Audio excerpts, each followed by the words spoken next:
มื้อนี้ได้มาติดตามคุณแม่ย่วงอ่อนน้อยนะครับอยู่ที่บ้านหนองหลวงอำเภอสว่างแดนดินจังหวัดสกลนครขออนุญาตครับคุณแม่สุขภาพเป็นอหย่างมาเนาะครับจ้ะเป็นหลายแนวจ้ะเป็นทั้งเบาหวานเป็นความดันเป็นโรคด่างขาวจ้ะมดลูกพร้อมคือชี้ดวงอีกตั้งหากอืมหลายโรคหลักๆคือด่างขาวเนาะครับจ้ะไอ้ที่เห็นชัดก็คือด่างขาวแล้วก็หายเป็นความเปลี่ยนแปลงเห็นความเปลี่ยนแปลงคือเซลล์ผิวหนังมันเกิดมาใหม่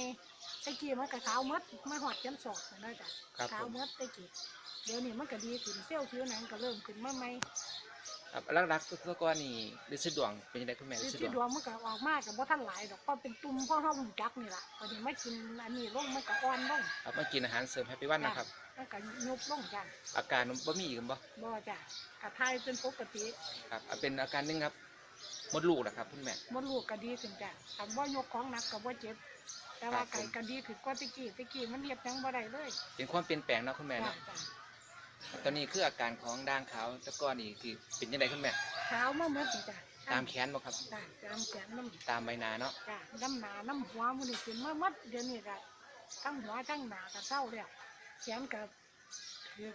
แดดว่านเขานี่ล่ะก็มาล่าม แล้วก็ก่อนคุณแม่โดนแดดได้บ่แต่ก่อน บ่ได้จ้ะแต่หนึ่งเขายังถือลายไฟบ่ได้แต่กี่ว่าฮ้อนหลาย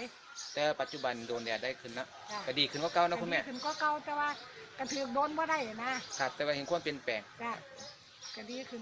ยาทางโรงพยาบาลได้กินน้ำมาคุณแม่ กินจ้ะกิน กินคู่กับเสริมอาหารแฮปปี้วันนะครับผม กินทั้งแฮปปี้วันดำคันกินต้านหนึ่งอันเดียวแล้วมันก็ดีซ่า ครับผม เลย ขอบ กินทั้งสองทั้งสามไปเลยล่ะ ครับขอบคุณอะไรครับคุณแม่ครับผม จ้ะ